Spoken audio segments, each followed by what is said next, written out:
Кочорацин со својата животна и творечка ориентација, навлегувајќи длабоко во најсуштествените проблеми на своето време, ја градеше својата јасна визија за иднината на својот народ, за нашава социјалистичка сегашност. Визија што тој ја гледаше единствено низ самопрегорот и револуционерната борба, низ макотрпноста и на сопственото оригинално творештво на пролетарски поет и комунист. Тој не беше ниту сам, ниту осамен. Моќта на неговата личност, моќта на неговата поетска реч, повеќе или помалку изникнаа и се одразуваа во револуционерната и творечка личност на една цела плејада млади творци, негови современици. Еден од нив е и Кире Димов, Мал Кире. Долу у поле Вардарско, на едно ритче високо, има гробишта војнички, дури од војна световна. И над гробиштата паметник од мермер плоча изделкан. Наутро чавки гаврани на паметникот стоеја, ем тешко таговно гракаа. Напладне млади овчари на гробија стада пасеа, ем на плопчата мермерна убав си одмор правеа. Навечер селски момчиња ем девојчиња, од работа на враќање пред паметникот стоеа, златните букви читаа на мермерот што светее. Кажете море туѓинци, што кај мртви паднавте у таа војна световна? Кажете море, кажете, за кого тука паднавте? За кого живот дадовте? Дали за народ гиневте за таа пуста слобода, за убав живот праведен, за убав живот човечен? Ако за правда гиневте, за правда и за слобода, кажете море, кажете барем да венци правиме, гробието да го китиме и ние да се бориме за таа пуста слобода. Киро Димов ми беше постар брат и он е роден 1912 година на 12 март, односно 12 мај 1912 година. Роден е во работничко семејство, татко ми Тодор и мајка ми Васа Димови, работници. Татко ми работел на разни работи, градењето на пругата за Солун, мајка ми аргатка од туѓи полиња и како таков тој растел во тоа семејство наше, економски слаби, затоа татко ми морал да оди на печалба. На печалба одел во Солун, одел во Румунија, во Америка и во Бугарија. За сето тоа време, додека тој одел на печалба, брат ми морал сам да се бори како најстаро дете, иако сме биле 6 деца. И затоа сам се школувал, сам учел и основното училиште го завршил во Кирил и Методи со одличен успех и 2 класа гимназија исто така одличен. Иако бил одличен ученик, сепак поради бедната и сиромашна положба морал да го напушти училиштето и да оди на занаед. На занаед отишол кај мајсторот Васил Депинов, столарски занаат, го завршува столарскиот занаат кај него и после како калфа пак морал да оди и менуе разни мајстори. Кирета мал го познавам уште од 1932 година. Јас таа година отидов Чирак да го изучувам столарскиот занаат. Таму го најдов Чире и друзи као калфи. Чире ми остави голем печаток тогај, затоа што тој целото слободно време го користеше во читање. Додека другите калфи шетаа, он од 12 до 5 до 3 саатот у деланките седеше, читаше или пишуваше нешто. Ćire ме јахо најмал, по тоа време ми викаше: "А и ако го напуштиш школото, ти требе стално да учиш."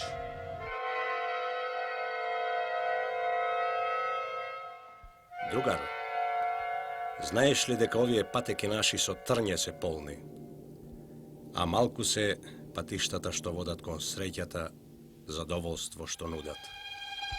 Знаеш ли дека нашево тело преполно е со крвави и гнојни рани? Знаеш ли дека среќата е премногу далеко и борбата е тешка и напори јаки? Со рането тело ќе одиме напред и со сите маки ќе пробиваме патишта, и со боцки и трње нам нема да ни пречат. Патот по кој одиме со чекори тешки. Чиро Димовски, Малкире, како го именувавме, беше среден раст, слаб кошчаст, со издолжено лице, избраздано и челото. Имаше светло сиви очи. Беше во групата на работници од Велес, кои беа исцело предадени на револуционната борба, исполнети со сознание дека рушат еден стар систем и отварат патишта на еден нов, со правда и слобода.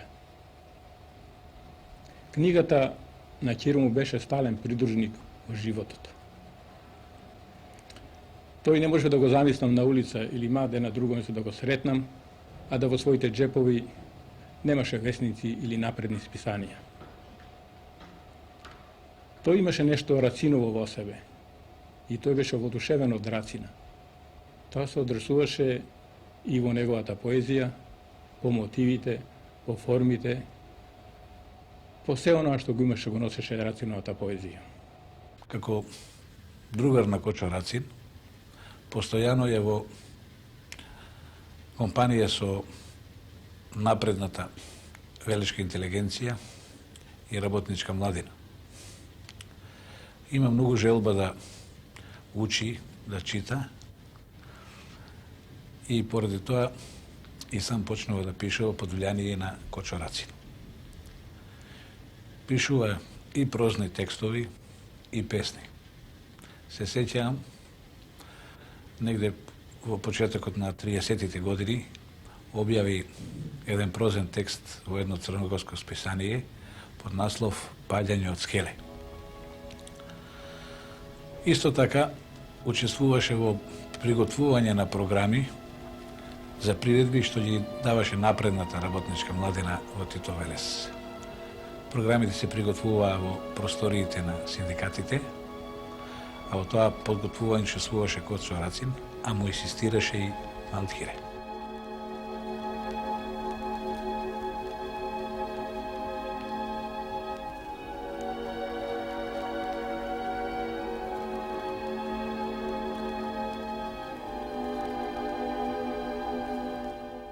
Јас сум сведок за неговата, ако така може да се каже сега, новинарска дејност, за тоа како тој пишуваше и за што пишуваше.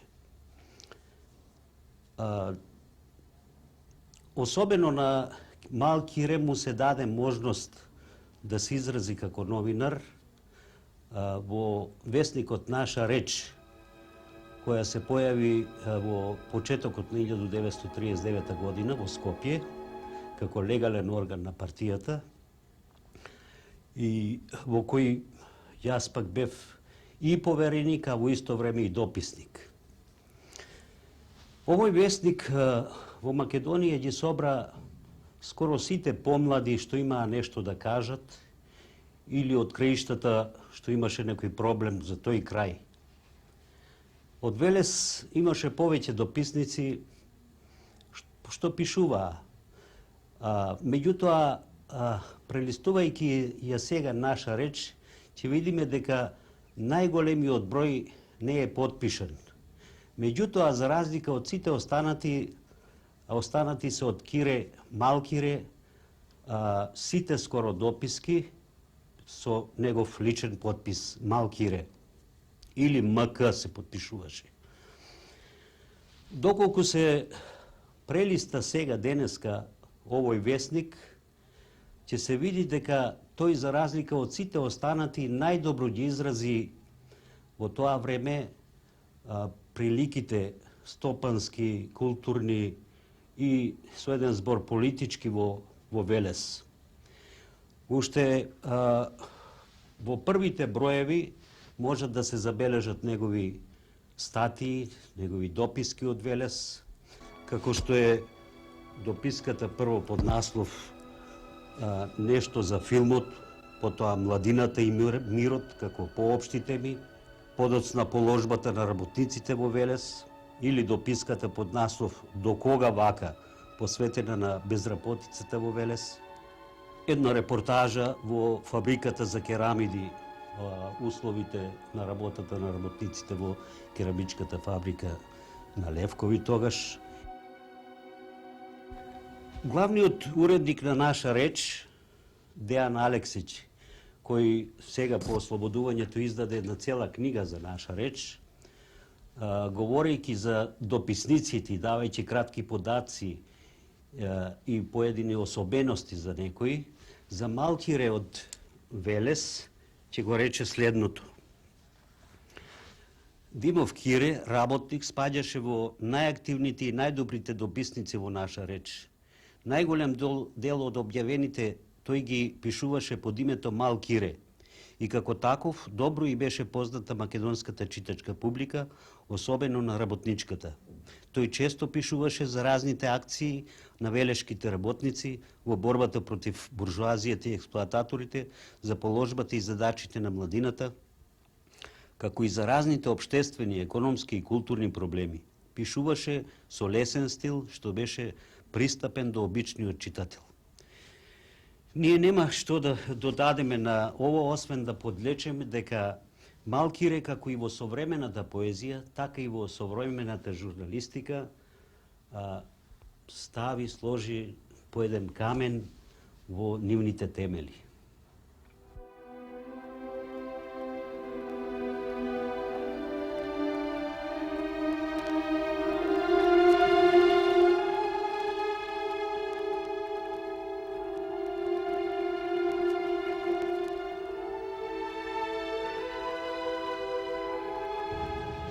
Во 35-та година дрводелската подружница на Урсовите синдикати во Велес се припремаше за една приредба. Во таа приредба имаше позоришни комат, имаше и рецитации. Чире доби една рецитација, ја добив рецитација од Лопов од Коста Абрашевиќ и Либен. Тие рецитации и позоришниот комат ги спремаше Кочо Рацин, пошто Кочо Рацин беше и зафанет, а Чире стално ни помагаше и ги спремаше и рецитациите и забавата. Таа приредба во 36-та година беше дадена во Велес и беше присутна доста. Во 37 година, пролетта, со истата забава и истите рецитации, отидовме во Прилеп. Пред да тргнеме во Велесна станица, Чире дојде кај мене и ме викна настрана, дојде после тоа и Ордо Сребров, ми дадоа една книга, кој што Чире ми рече, земи оваа книга, турија подриза, ми даде карта посебно, оди во друга класа, вози се, во Прилеп ќе те пречекаме ние. Тоа го направив јас. Кога пристигнавме во Прилеп, па Чире ме зеде од групата, дојде Ордо со еден прилепченец, ја книгата му ја предадов таа што носев на тој прилепченец. По посеќање колку што можев да видам која предадов книгата, тоа беше некој комунистички календар. Потоа, со манифестација тргнавме во градот, во подружницата на монополските работници во Прилеп, не расподелија таму по куќите за ручок и за вечера, вечерта се даде приредба, која беше исто така доста посетена во Прилеп, до касна, до 3 сата са бајле. Потоа другарите направија еден излет во Прилеп до тргнуњето на возот. На тој излет говореа другари од Прилеп двајца, говореше и Чире и Ордо.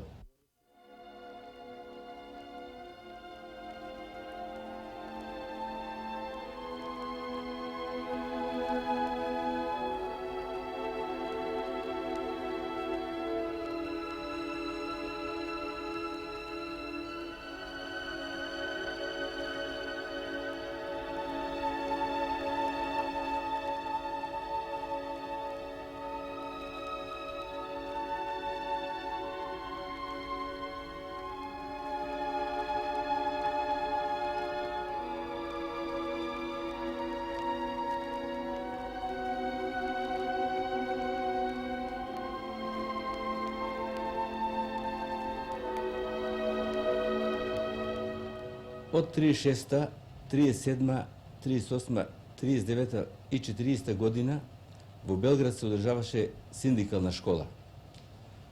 Таа синдикална школа испраќаше материјал.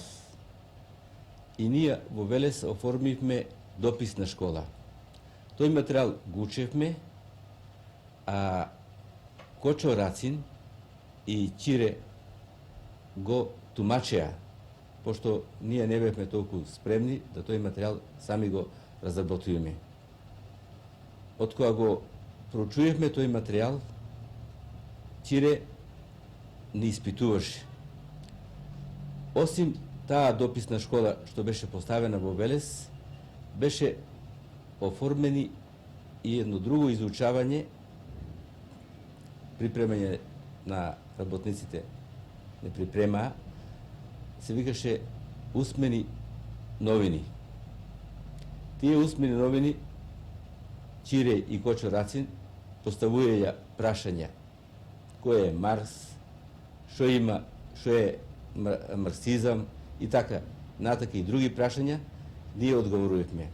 Најпосле Чире и Кочо Рацин, колку ние ќе погодевме или колку не ќе погодевме, Кочо и Чире не ги растумачува и тоа значи што значи тоа поставеното прашање. Така да со тоа работничата класа, ние како работници се воспитававме од Чирета и од Коча.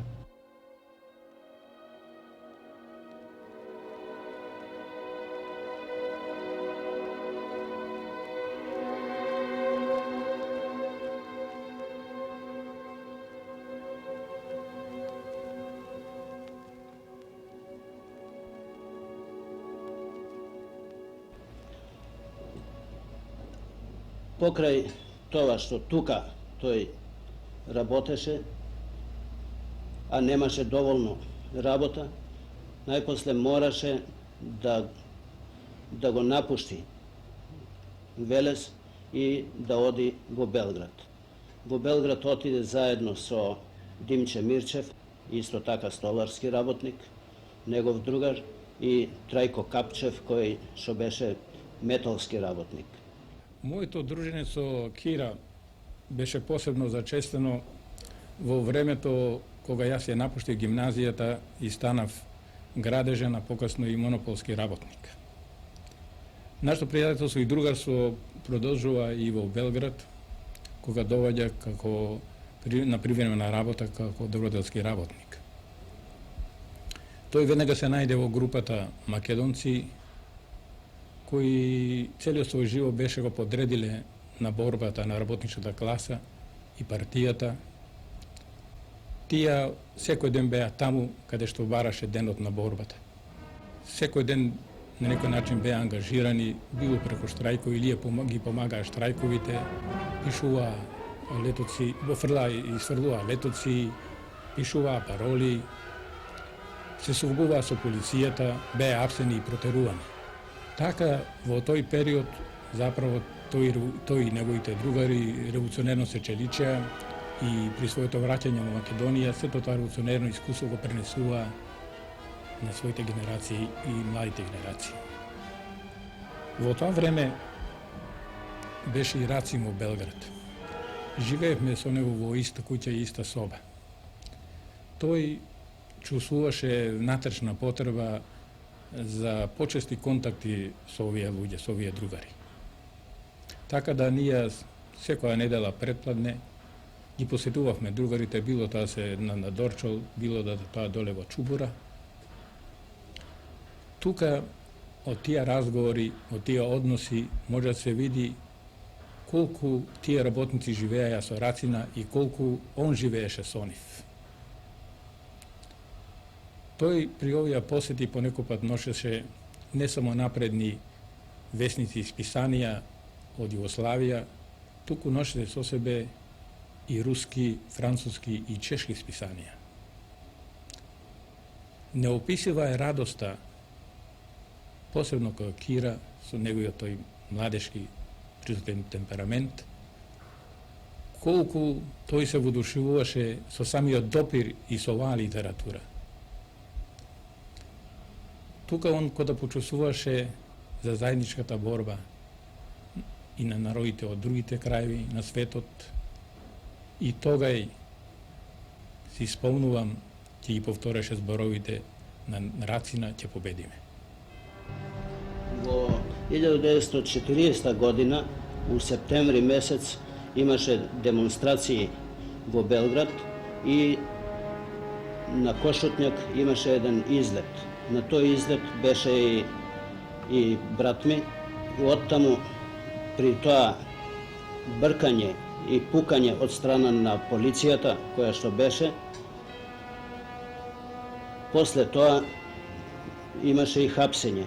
Во хапсењето е ухапсен и брат ми, меѓутоа го пуштија тогај после еден ден, два, во полиција го пуштија и он дојде кај мене во ноември месец, тоа некаде беше, ми се чини 14 ноември, дојде кај мене и ми кажа дека сега веќе со работа завршивме, ќе си одам за Велес. За Велес ќе си одам, за Свети Аранđел, тоа е името мое, да биде он у Велес и да го чекаат името.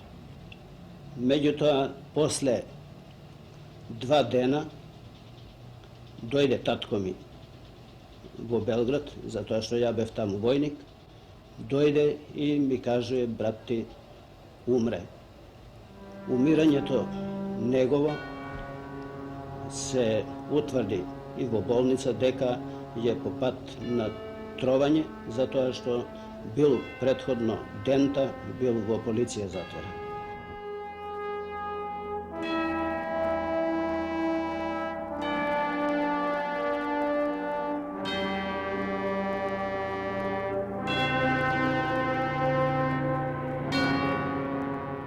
Кога уморен од работа се враќам и легнувам на кревет да одморам коски, некој немери ја опфаќа душата и почнува од секаде да ме боцка.